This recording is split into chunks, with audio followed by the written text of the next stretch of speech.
एक बार भगवान श्री कृष्ण द्वारिका नगरी में बैठे विश्राम कर रहे थे। तभी रानी रुक्मणी आती है और कहती है, हे प्रभु, आज प्रातः काल में जब मैं उद्यान में भ्रमण करने गई थी तो मुझे मेरी एक दासी ने एक प्रश्न पूछा। उसने पूछा कि रानी जी, पहले स्त्रियों के बच्चे पैदा होते ही चलने लगते थे, परंतु कलयुग में ऐसा नहीं है, यह क्यों? रानी रुक्मणी बोली, प्रभु, मेरे पास दासी के इस प्रश्न का उत्तर नहीं था, इसलिए मैं आपके पास आई हूं। कृपया मुझे इस प्रश्न का उत्तर बताएं। तब श्री कृष्ण कहते हैं, देवी, ठीक है, मैं तुम्हें एक प्राचीन कथा सुनाता हूं। तुम्हें इस कथा के माध्यम से पता चल जाएगा कि किस वजह से अब स्त्रियों का बच्चा पैदा होते ही नहीं चल पाता है। तब भगवान कृष्ण कथा सुनना शुरू करते हैं। प्राचीन काल की बात है। एक नगर में गिरधारी नामक व्यक्ति रहता था। गिरधारी एक स्वार्थी, लालची और महाकंजूस व्यक्ति था। गिरधारी के पास में एक बहुत ही सुंदर गाय थी। उस गाय का एक छोटा बछड़ा भी था। वह गाय दूध देती थी और गिरधारी खेतों से उस गाय के लिए हरी भरी घास लाता और खिलाकर उसका सारा दूध निकालकर बाजार में बेच देता। गिरधारी गाय के बछड़े के लिए थोड़ा सा दूध बचाता था। इतने कम दूध में मुश्किल से ही उस गाय के बछड़े का पेट भरता।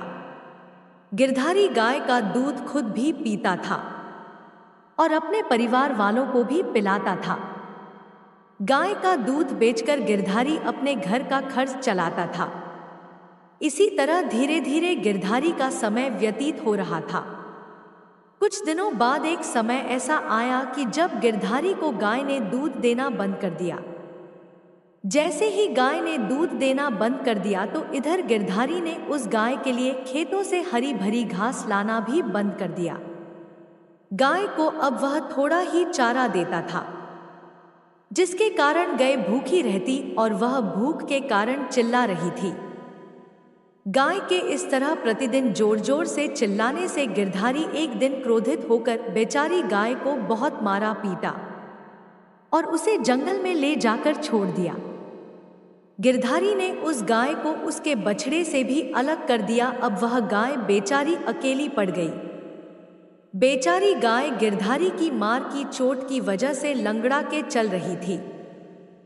वह अकेली जंगल में इधर उधर घूमती फिरती। एक दिन वह गाय जंगल में बने एक मंदिर के पास में पहुंचती है और भगवान से प्रार्थना करते हुए कहती है, हे प्रभु, मैं ऐसा कौन सा पाप किया था जिसके कारण आपने हमें इस गाय योनि में डाल दिया? हे प्रभु, आप तीनों लोगों के स्वामी हैं। आपने तो स्वयं ही देखा होगा यह मनुष्य कितने स्वार्थी हैं। जब तक इन्हें दूध दो तभी तक यह सेवा करते हैं, उसके बाद यह मारपीट के घर से निकाल देते हैं। प्रभु, जो अपने 84 लाख योनियों बनाई है उसमें सर्वश्रेष्ठ योनि मानव की है, वह कितना पाप और कितना दुष्कर्म करता है। वह गाय आगे कहती है, जब तक मैं दूध देती रही तब तक उस व्यक्ति ने मुझे अपने घर पर रखा। जैसे ही दूध देना बंद कर दिया उसके बाद में उसने मुझे घास भी नहीं डाला। इतना ही नहीं, उसने मुझे मेरे नन्हे बछड़े से भी अलग कर दिया। अब मैं जंगल में इधर उधर भटक रही हूं। अब जंगल में जंगली जानवरों से बड़ी मुश्किल से बच के रहना पड़ रहा है और जैसे तैसे अपना गुजारा करती हूं। हे भगवान, आपने जो सर्वश्रेष्ठ मनुष्य योनि बनाई है, प्रभु, यह तो कितनी स्वार्थी और लालची यानी है। धीरे धीरे समय व्यतीत होता चला गया। गाय बेचारी जंगल में भटकती रही। जब भी वह गाय कभी जंगल से शाम को गिरधारी के द्वार पर आ जाती तो गिरधारी लाठी डंडे से मारकर गाय को जंगल की तरफ भगा देता था। कुछ दिन बाद वह गाय गिरधारी के द्वार पर आना बंद कर देती है। अब वह गाय समझ चुकी थी जंगल ही उसका घर है। संयोगवश वह गाय एक दिन गर्भवती हो जाती है। अब वह गाय दिन भर जंगल में इधर उधर घास खाती और अपना पेट भरती। शाम को इस मंदिर के पास में आकर बैठ जाती थी। ऐसे ही 4-5 महीने बीत गए। तभी एक दिन इस जंगल से एक स्त्री गुजर रही थी। उसे स्त्री की नजर गर्भवती गाय पर पड़ी। उस स्त्री ने मन में सोचा कि यह गाय तो गर्भवती है, मैं एक काम करती हूँ, इस गाय को मैं अपने साथ घर ले जाती हूँ और पाल लेती हूँ। जब इसका बच्चा हो जाएगा तो यह गाय मुझे दूध देने लगेगी, तब मैं इसका दूध बेचकर पैसे कमाऊंगी और कुछ दूध बचाकर खुद पीऊंगी और साथ ही अपने परिवार वालों को और अपने बच्चों को भी पिलाऊंगी। श्री कृष्ण कहते हैं कि है देवी, जैसे ही वह स्त्री उस गाय को पकड़ने के लिए अपने पति को बुलाने के लिए वापस घर जाती है और जब तक उसका पति घर से वहां पर आता है तब तक वह गाय वहां से चली जाती है। धीरे धीरे और समय व्यतीत होता गया और गाय के प्रसव का समय नजदीक आ गया। अब वह गए एकांत जंगल में सुरक्षित जगह पर जाकर के रहने लगी और एक दिन उसे गाय ने एक सुंदर से बछड़े को जन्म दिया। श्री कृष्ण कहते हैं कि देवी रुक्मणी गाय के प्रसव के कुछ समय बाद ही वह स्त्री इस जंगल में घास काटने के लिए गई हुई थी। जैसे ही उसने दूर से देखा कि एक गाय ने बच्चा दिया है, तब वह स्त्री उस गाय के निकट गई और उसने ध्यान से उस गाय को देखा तो बोली कि अरे, यह तो वही गाय है जिसे मैं पालने के लिए सोच रही थी। इस गाय ने तो बच्चा दे दिया है, चलो अच्छा हुआ। अब मैं इस गाय को पकड़ के अपने घर पर अवश्य ले जाऊंगी। जैसे ही वह स्त्री उस गाय के पास से अपने पति को बुलाने के लिए जाने लगती है, तभी गाय उस स्त्री से कहती है, बहन, आज तुम हमारे ऊपर एक उपकार कर दो। यह हमारा बच्चा मेरे पीछे पड़ा हुआ है, कृपया इसे उठाकर तुम मेरे गर्दन के ऊपर रख दो। मैं अपने बच्चों को लेकर के किसी सुरक्षित जगह पर चली जाऊंगी, क्योंकि यहाँ पर यह सुरक्षित नहीं है। मेरा बच्चा 8 महीने बाद चलने लायक हो पाएगा, अभी यह अपने पैरों पर नहीं चल सकता। श्री कृष्ण कहते हैं कि देवी, ऐसा अभी है, ऐसा पहले नहीं था। पहले गाय का बच्चा 8 महीने के बाद ही अपने पैरों पर चलने लायक हुआ करता था।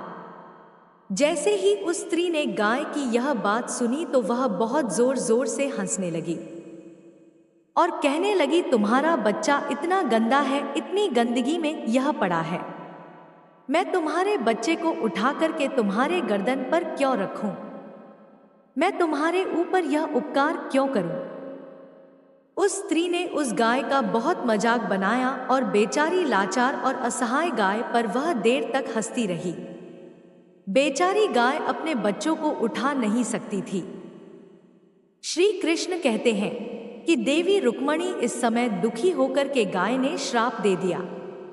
उसने श्राप देते हुए कहा कि आज तुम्हारा बच्चा जन्म लेने के बाद तुरंत चलने लगता है, लेकिन आज मैं श्राप देती हूँ, तुम्हारा बच्चा जन्म लेने के 8 महीने बाद ही अपने पैरों पर चलने लायक होगा।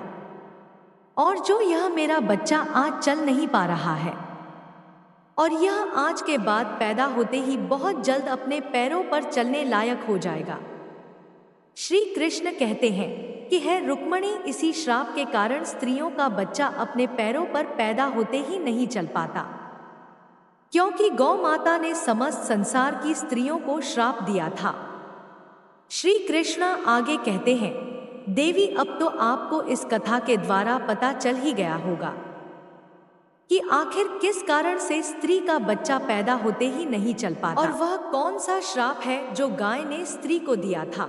तब देवी रुक्मणी रहती है कि हे प्रभु, अब मुझे मेरे प्रश्न का उत्तर मिल गया है। कहा जाता है कि सतयुग में जिस समय सुखदेव जी पैदा हुए थे, तो सुखदेव पैदा होने के तुरंत बाद ही अपने पैरों पर चलने लगे थे और महर्षि वेदव्यास भी जन्म लेने के तुरंत ही बाद अपने पैरों पर चलने लगे थे। लेकिन कलयुग में ऐसा नहीं है, क्योंकि गाय माता ने कलयुग में समस्त स्त्री जाति को श्राप दे दिया था। भगवान कृष्ण कहते हैं, देवी, मनुष्य को किसी की आत्मा को कष्ट नहीं देना चाहिए और यही सत्य है और यही सबसे बड़ा धर्म है। इसलिए हमें सदैव असहाय पशु पक्षियों की सहायता करनी चाहिए और उनकी मदद करनी चाहिए।